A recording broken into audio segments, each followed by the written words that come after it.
Welcome back to the recruitment aversion. It is 2023 and we are back with an episode on trends that employers need to be wary of and watch out for when recruiting in 2023. So I think what we're focusing on today is what is the market doing, what trends do employers need to look out for, and what they should be targeting for their candidates.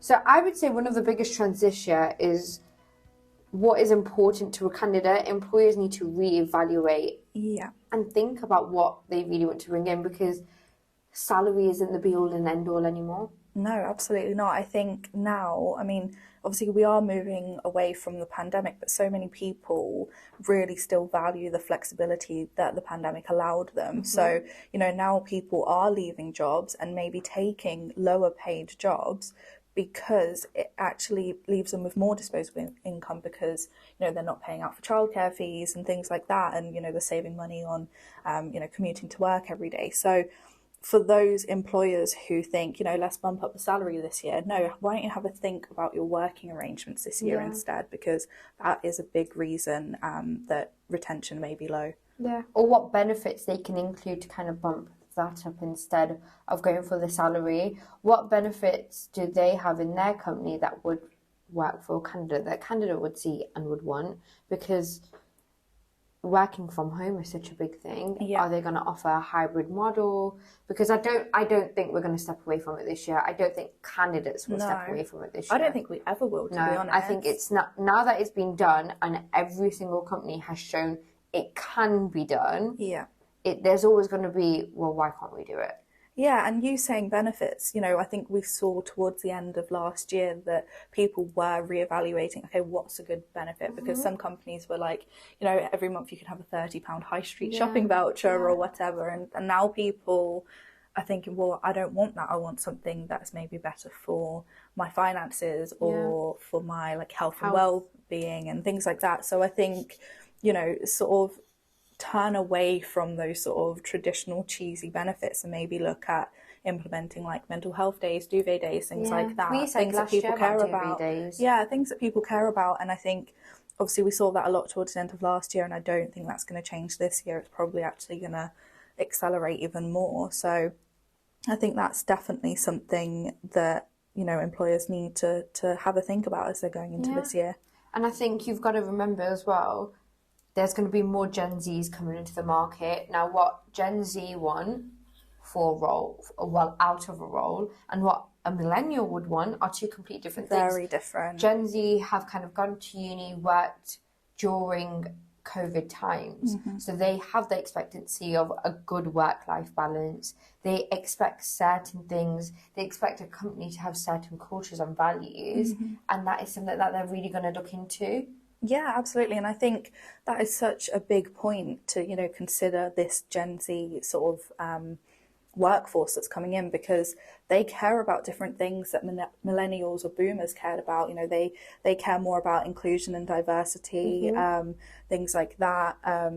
They aren't expecting companies to have outdated morals and values, and if they come into a company and they see that, or they come in and they're not seeing representation from different groups of society, they're not going to be interested. Even if they themselves don't fall into one of those groups, I think it is a really big consideration for people, and they do tolerate that lack of diversity much less than the previous generation did, I think. And I think the generation will definitely speak out about it. Oh, absolutely. Where the previous generations they were kind of taught, go into work, do your job, a job is a job. You're there to make money, where that's not what you're going to see anymore. It's not going to happen, and you have to be prepared then to be having those conversations that you might not want to have as a company if your cultures and values don't align where they need to be. Definitely. And I think the reason for those different expectations is because of social media, because there are so many videos on YouTube and TikTok and even LinkedIn of, day in my life and what we get up to at work. And they're seeing that, companies that have a fun culture, that does actually exist. So if they come into an office where they're in a cubicle and it's, it's plain walls and no one talks to each other, and it's, come in and literally work from 9 till 5, no office chatter, anything like that, they're not going to want to deal with that because they probably weren't prepared for that. They weren't expecting that. And it will come as a bit of a shock to them if they are walking into a workplace like that. And I would say it is really important. We do spend 8 hours a day at work. Yeah. 5 days a week. Yeah. Most of your time is spent at work, and I think that younger generation will want to be able to create those relationships. They want to be able to go into an environment where they feel happy, where they feel like they can chat and just have some sort of communication with people. So I think you have to step away from coming to work, sit down, work.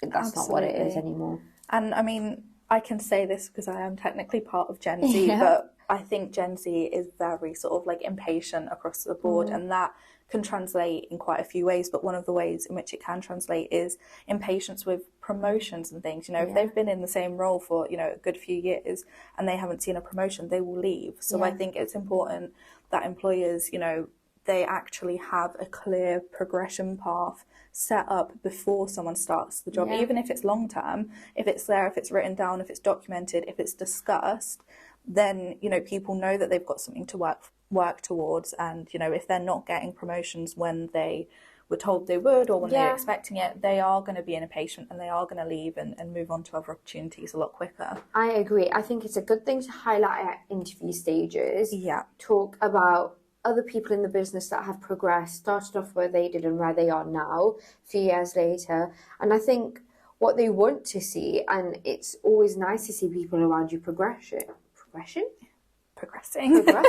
wrong with me? It's nice to see people around you progressing, and I think it's so important.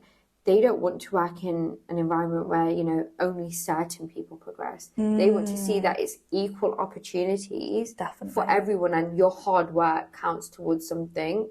And I think long gone are the days where only favourites would progress and it didn't matter about work ethic. I think that needs to take a change, and they will want to see that.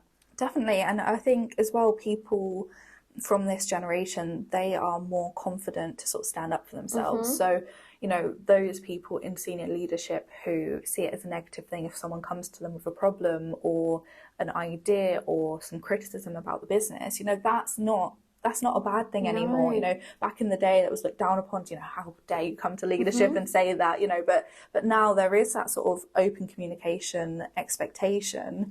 And, you know, people are sort of being told on LinkedIn, you know, you can go and speak to your managers about this, that and the other, and you can stand up for yourselves. And, you know, if you're not happy about this, that or the other, you can say it, and it's not rude or disrespectful. It's you defending yourself, and you don't have to put up with things that people used to put up with. I think as an employer, you need to look at it in a way, okay, we're getting some feedback. There's obviously things in our business that have been highlighted to us.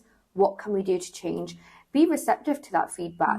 Ask them what, you know, they think you could do to change, how you could make situations better, because it's only going to help you grow as a business. It's going to keep you more in tune with the times going forward. So I think it's always great to get some feedback from your staff and from candidates that are interviewing with you and think, okay, well, what can we do to make ourselves more inclusive, I guess? Yeah, definitely. And speaking of interviewing, I think that is a huge thing that's going to continue to change this year, because, you know, it used to be you go in and they interview you, they grill you to death with millions of questions, and you feel like you're sat there like, oh, I hope they choose me. But now, you know, companies are sitting there and they're like, well, I hope the candidate chooses us. You know, I hope that we're selling ourselves enough. And, you know, the tables have turned, and now, you know, it's your time. Interviews are your time to go in and say, do I want to work here? Tell me why I should want to work here.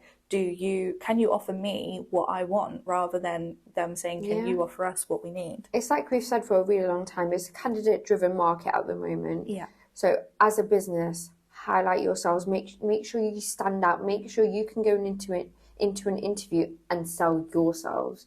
Because as much as the interview is about you seeing if you want a candidate, it's the other way around as well. And it's a candidate's time to think, okay, do we want to work for you?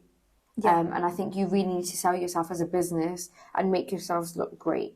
Yeah, and don't feel intimidated by those candidates who come in with all that energy saying, you know, why should I want to work here? Because if anything, that's a sign of a good candidate, you know, someone who's sought after by loads of different businesses. So, you know, you want to get that top talent to obviously grow and progress your company. So I think just be wary of changes that are happening in recruitment, changes that are coming about with this new, younger sort of workforce, and just be mindful of how you can adapt your business to go alongside those changes, which are ultimately positive. Yeah, I would agree. I think just keep in tune with the times, see what is out there, see what the market is doing, and just see what you can do to get the right candidate for you. Yeah, definitely.